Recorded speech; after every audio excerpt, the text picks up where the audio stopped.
आपका हमारे YouTube channel पर स्वागत है। देखिए, अपनों ने sexual reproduction in flooring plants का 16वां पार्ट कर लिया था और आज करेंगे अपने पार्ट 17।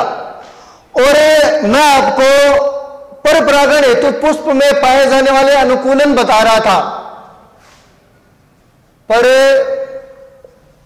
परागण हेतु पुष्प में पाए जाने वाले अनुकूलन।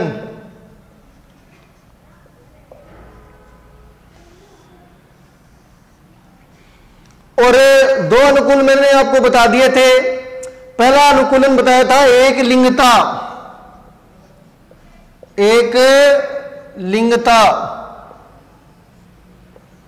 और दूसरा अनुकूलन बताया था भिन्न काल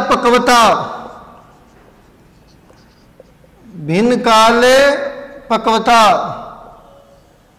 आज करेंगे तीसरा अनुकूलन जो अपना है स्वबंध्यता,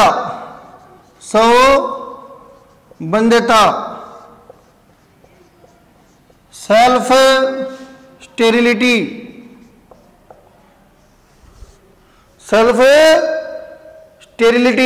स्वबंध्यता। देखिए, स्वबंध्यता को परिभाषित कैसे करेंगे? जब आनुवांशिक कारणों से एक पौधे के परागकण, जब आनुवांशिक कारणों से एक पौधे के परागकण उसी पौधे की वर्तिकाग्र या उसी पौधे के पुष्प की वर्तिकाग्र पर अंकुरित नहीं होते हैं तो इसे स्वबंध्यता कहते हैं।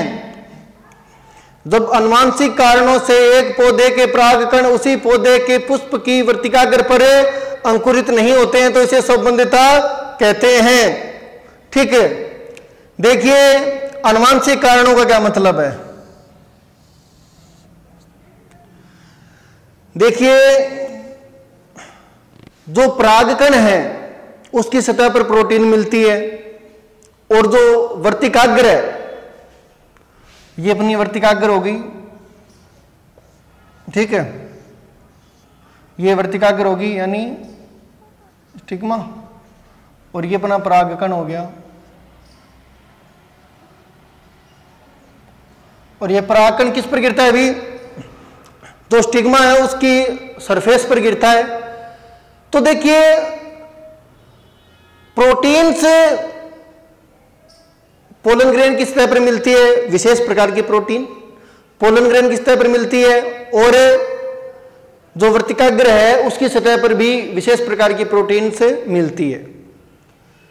जब पोलन ग्रेन स्टिग्मा पर गिरता है, वर्तिकाग्र की सतह पर गिरता है, तो यहां पर मिलने वाली प्रोटीन और यहां पर मिलने वाली जो प्रोटीन यानी परागकण की सतह पर मिलने वाली प्रोटीन और वर्तिकाग्र की सतह पर मिलने वाली जो प्रोटीन है, इनके मध्य एक इंटरेक्शन होती है, अंतरक्रिया होती है।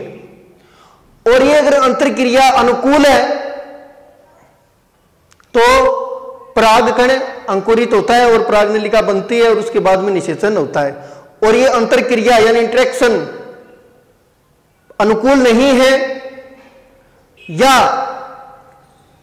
ये संगत नहीं है एक दूसरे के। संगत का मतलब जैसे जो परागकण है वो यहां पर गिर तो जाएगा लेकिन अंकुरित नहीं होगा। इसका मतलब कि परागकण वर्तिकाग्र के संगत नहीं है। तो जो प्रोटीन जो इंटरेक्शन होनी है अगर वो पॉजिटिव हो तो यानी परागकण संगत है और परागनलिका बनती है, फिर निषेचन होता है। और प्रोटीन इंटरेक्शन नेगेटिव हो तो परागनलिका नहीं बनेगी, यानी ये परागकण और स्टिग्मा ये असंगत है और परागनलिका नहीं बनेगी तो फर्टिलाइजेशन भी नहीं होगा। तो मेन जो रोल है ना, ठीक, कि परागनलिका बननी है नहीं बननी या परागकण का अंकुरण होना है या नहीं होना, वो किस पर निर्भर है, या जो भूमिका है वो कौन निभाता है? प्रोटीन। यहां पर जो प्रोटीन है और यहां पर जो प्रोटीन के बीच में इंटरेक्शन होगी और इंटरेक्शन के फलस्वरूप ही पता चलेगा कि अंकुरण होना है या नहीं होना है। अगर इंटरेक्शन पॉजिटिव है तो अंकुरण होगा, परागनलिका बनेगी, वरना नहीं। अब आपको पता है कि प्रोटीन कौन बनाता है भी, या किसके निर्देशन में प्रोटीन बनती है? जीन। और जीन आप पढ़ते हो अनुवांशिकी या जेनेटिक्स में, तो इस कारण इसको अपने इस प्रकार परिभाषित किया है, जब अनुवांशिक कारणों से एक पौधे के परागकण उसी पौधे की पुष्प की वर्तिकाग्र पर अंकुरित नहीं होते हैं तो उसे या इसे स्वबंध्यता कहते हैं। ठीक, अब स्वबंध्यता सेब में मिलती है भी, सेब मेलस साइंटिफिक नेम हो गया इसका मेलस। सेब में, अंगूर में भी मिलती है, ठीक, अंगूर में मिलती है और अंगूर का साइंटिफिक नेम है विटिस विनीफेरा अंगूर। ठीक, अगला है अपना हर्कोगेमी।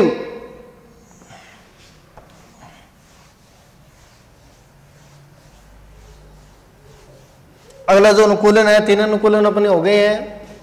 अगला अनुकूलन है हर्कोगेमी।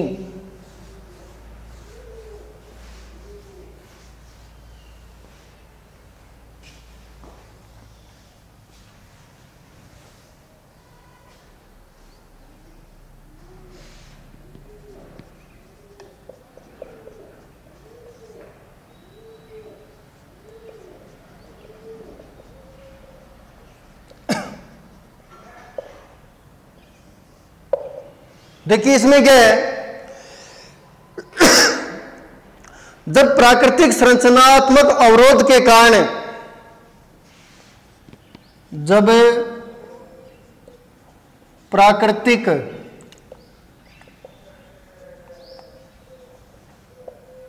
संरचनात्मक अवरोध के कारण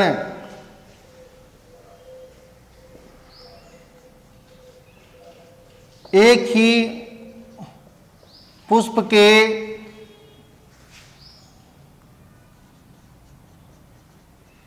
परागकणों व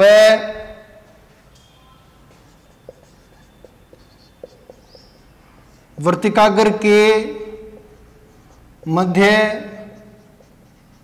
परागण नहीं होता है तो इसे हर्कोगेमी कहते हैं भी। तो इसे हर्कोगेमी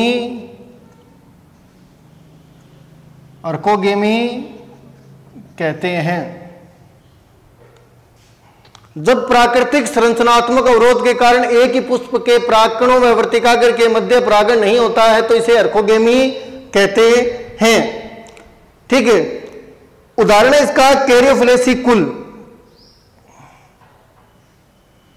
कैरियोफिलेसी कुल यानी कैरियोफिलेसी जो कुल है ना, कैरियोफिलेसी जो कुल है, कैरियोफिलेसी कुल के सदस्यों में हर्कोगेमी मिलती है भी। इसमें होता क्या है, देखिए जो कैरियोफिलेसी कुल है इसके जो सदस्य है इनमें पुष्प इस प्रकार होता है।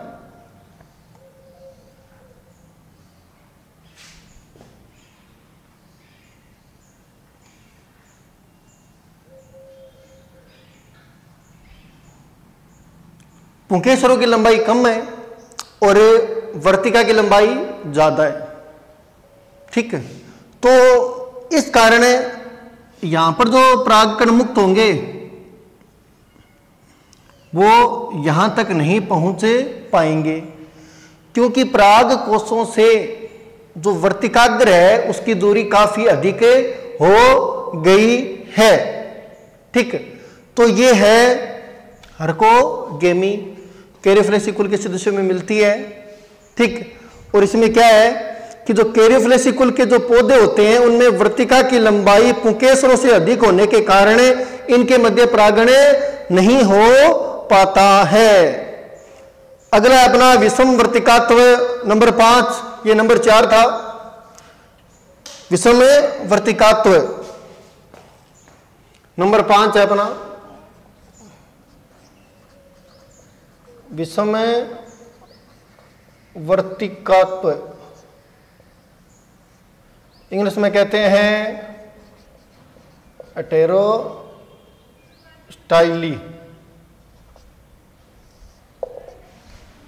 हेटेरोस्टाइली।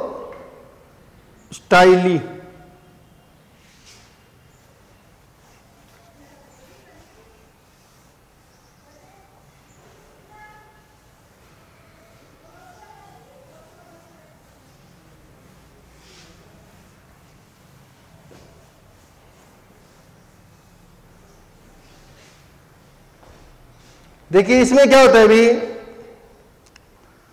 कुछ पौधों में 2 प्रकार के पुष्प मिलते हैं। अभी 2 प्रकार के पुष्प, कुछ पौधों में 2 प्रकार के फ्लावर मिलते हैं, 2 प्रकार के पुष्प मिलते हैं। एक वे जिनमें वर्तिका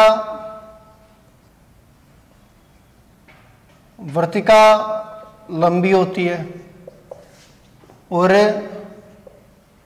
पुंकेसर छोटे, या जो पूतंतु है ना फिलामेंट, उसकी लंबाई कम होती है। ठीक है, और दूसरे वे जिनमें वर्तिका छोटी और पुंकेसर लंबे होते हैं। एक वे और दूसरे वे जिनमें वर्तिका की लंबाई कम होगी, यानी वर्तिका छोटी, और जो पुंकेसर है या जो पूतंतु है वो लंबे होंगे। पूतंतु या पुंकेसर जो है उनकी लंबाई ज्यादा होगी, पुंकेसर पूतंतु क्या होंगे, लंबे। ठीक, तो विषम वर्तिका तो मतलब क्या हो गया, एक्चुअल में यहां पर मतलब है कि 2 तरह की वर्तिका, एक ऐसे फ्लावर होंगे,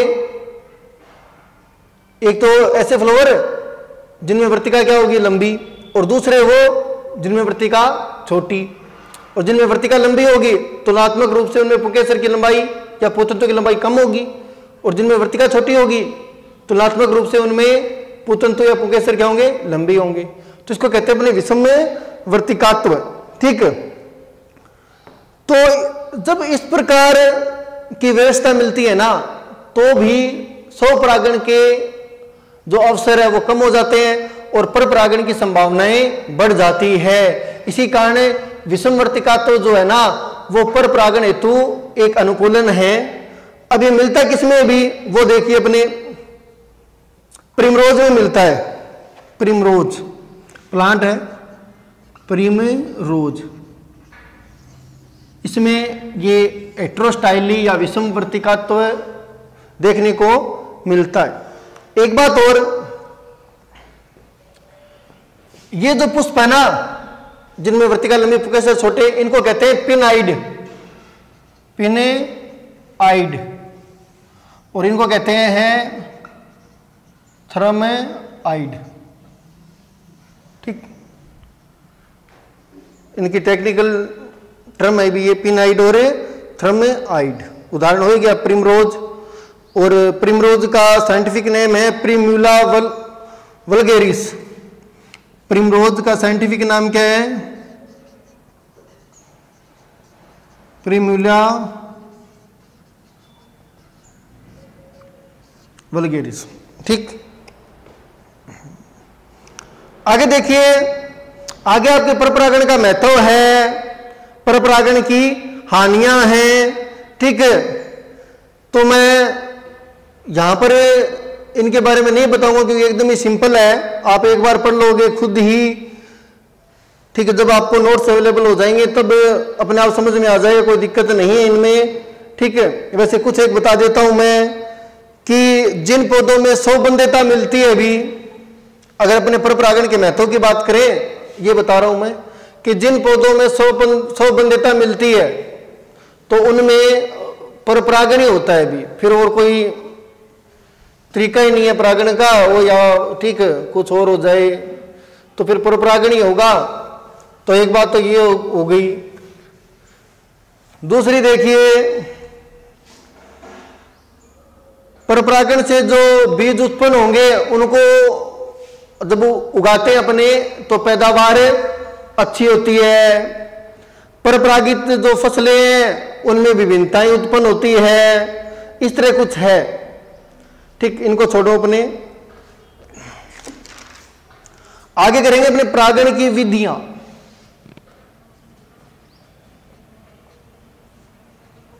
परागण की विधियां,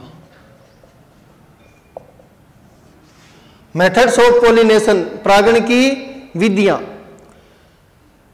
देखिए, जो परागकण हैं वो वर्तिकाग्र तक पहुंचते हैं।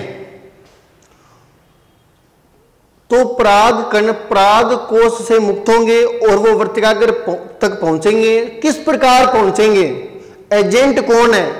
या तो परागकण वायु के द्वारा उड़ते हुए वर्तिकाग्र पर पहुंचेंगे, या परागकण किसी कीट से चिपक जाएंगे और वो कीट जब फ्लावर दूसरे फ्लावर या दूसरे पौधे के कोई और जहां पर जो फ्लावर है वहां पर बैठेगा तो वो कीट परागकणों को स्थानांतरित कर देगा। तो यानी देखिए, यहां पर परागकणों का वर्तिकाग्र तक पहुंचना है, परागकणों का वर्तिकाग्र तक पहुंचना है। तो परागकण हवा में उड़ते हुए पहुंच सकते हैं या किसी कीट के माध्यम से भी पहुंच सकते हैं। तो इस बारे में अपने कुछ देखेंगे। ठीक, कुछ पौधे ऐसे भी होते हैं जिनमें परागकणों का वर्तिकाग्र तक स्थानांतरण जल के द्वारा होता है। तो अपने बात करेंगे परागण की विधियां।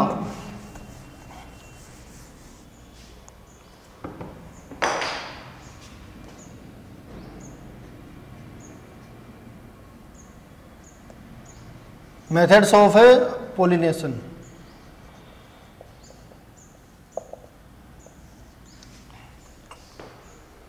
देखिए, परागण में परागकणों के स्थानांतरण के लिए बाह्य साधनों पर निर्भरता रहती है। ये बाह्य साधन अजैविक भी हो सकते हैं और जैविक भी हो सकते हैं। ठीक, तो अपने देखते हैं कि जो परागण की क्रिया है उसमें कुछ जैविक साधन भी भाग लेते हैं और कुछ अजैविक साधन भी भाग लेते हैं। तो अपने अब बात करते हैं इन्हीं के बारे में। पहला है वायु परागण, यानी ये अजैविक साधन ही है और इसमें वायु जो है वह परागण में सहायता करेगी। नंबर 1 वायु परागण, एनीमोफिली। एनीमोफिली वायु परागण को क्या कहते हैं इंग्लिश में? एनीमोफिली। देखिए, जब परागकणों का स्थानांतरण वायु के द्वारा होता है, यानी जो परागकण है वो वायु के द्वारा या वायु में उड़ते हुए हवा में उड़ते हुए वर्तिकाग्र तक पहुंचते हैं, तो इसे अपने वायु परागण कहते हैं। ठीक, अब देखिए वायु परागण के लिए क्या जरूरी है? वायु परागण के लिए क्या जरूरी है कि जो परागकण है ना वो क्या होने चाहिए? छोटे, हल्के और चिकनी। परागकण छोटे होंगे, हल्के होंगे तो वो आसानी से उड़ जाएंगे, चिकने होंगे तो किसी और सतह पर वो चिपकेंगे नहीं। तो चिकने होने का भी ये गुण है कि वो चिपकेंगे नहीं किसी और से। तो जो वायु परागण है, ठीक है, इसमें क्या होगा? परागकणों का स्थानांतरण वायु के द्वारा होता है और जिन पौधों में वायु परागण होता है उनके परागकण छोटे होते हैं, हल्के होते हैं और चिकने होते हैं। और जो परागकण है या जो परागकणों का जो उत्पादन है, परागकणों का उत्पादन भी क्या होता है, अधिक होता है। देखिए इनमें जो वर्तिकाग्र है वो भी विभिन्न प्रकार से अनुकूलित होती है। ठीक है, कि जो वायु परागण हो रहा है तो वायु परागण सफल हो जाए, इसके लिए परागकणों में भी कुछ विशेषताएं मिलती है। इसी प्रकार जो वर्तिकाग्र है इसमें भी कुछ विशेषताएं मिलेगी, ताकि जो हवा में उड़ते हुए जो परागकण हैं वो आसानी से वर्तिकाग्र से चिपक जाए या वर्तिकाग्र की सतह पर गिर जाए। तो घास जो होती है ना, घास इनमें वर्तिकाग्र पक्षमाभी होती है। अभी वर्तिकाग्र पक्षमाभी, हेरी। ठीक, वर्तिकाग्र क्या होगी, पक्षमाभी होगी। पक्षमाभी मतलब अपने समझे तो इस प्रकार से,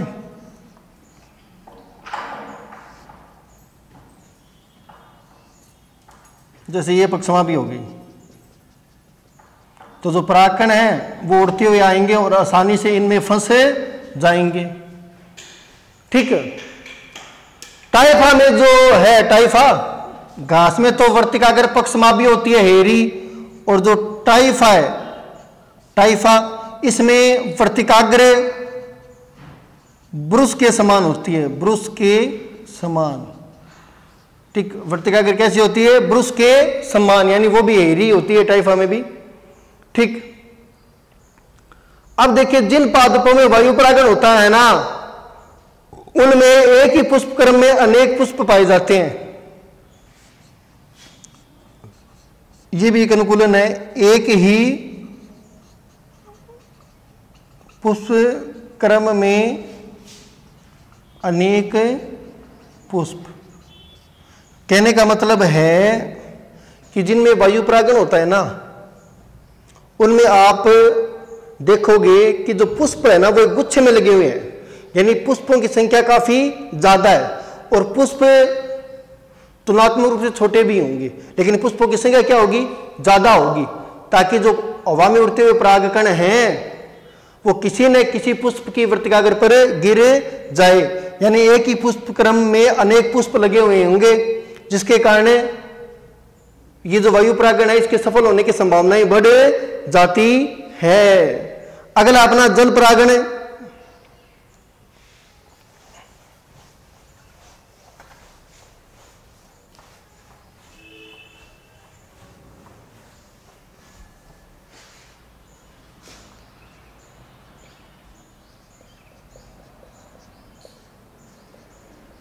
हाइड्रोफिली, नाम से पता चल रहा है, जब परागण क्रिया जल के माध्यम से हो तो उसे कहते हैं अपने जल परागण। ठीक, देखिए यहां पर एक बात और जो इंपॉर्टेंट है वो ये है कि कुछ प्लांट ऐसे होते हैं जो जल में उगते हैं, लेकिन सभी जलीय पादपों में जल परागण हो यह संभव नहीं है। ठीक, जो एक्वेटिक प्लांट्स है ना, जलीय पादप है जो जल में उगते हैं, तो जरूरी नहीं है कि सभी जलीय पादपों में जल परागण हो। कुछ जलीय पादप ऐसे होते हैं जिनमें जल परागण होता है, कुछ में जल परागण नहीं होता। जैसे कि पोटामोजिटोन, पोटामोजिटोन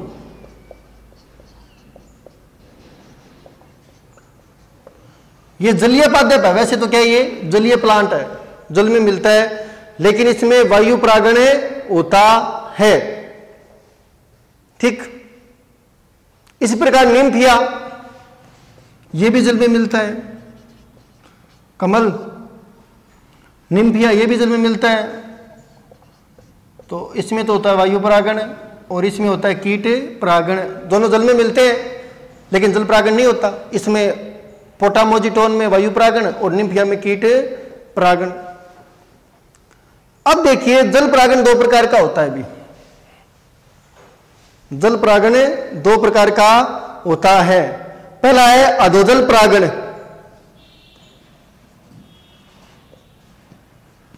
अधोजल परागण, इसमें कहते हैं हिप हाइड्रोफिली।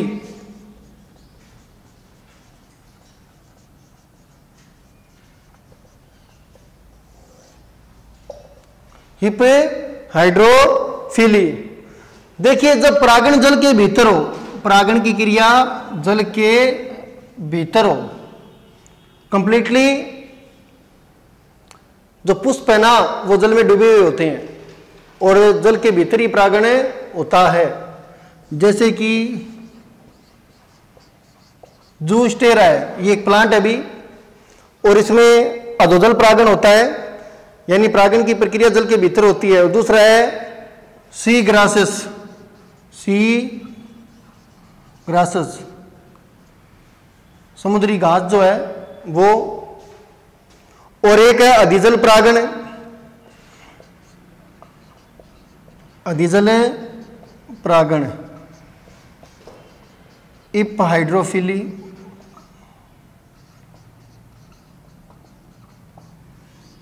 इप हाइड्रोफिली यानी जब परागण जल की सतह पर हो, यहां पर जल के भीतर और यहां पर जल की सतह पर। उदाहरण हो गया इसका वेलिसनेरिया, वेलिसनेरिया। ठीक है, बाकी करते हैं अपने नेक्स्ट क्लास में।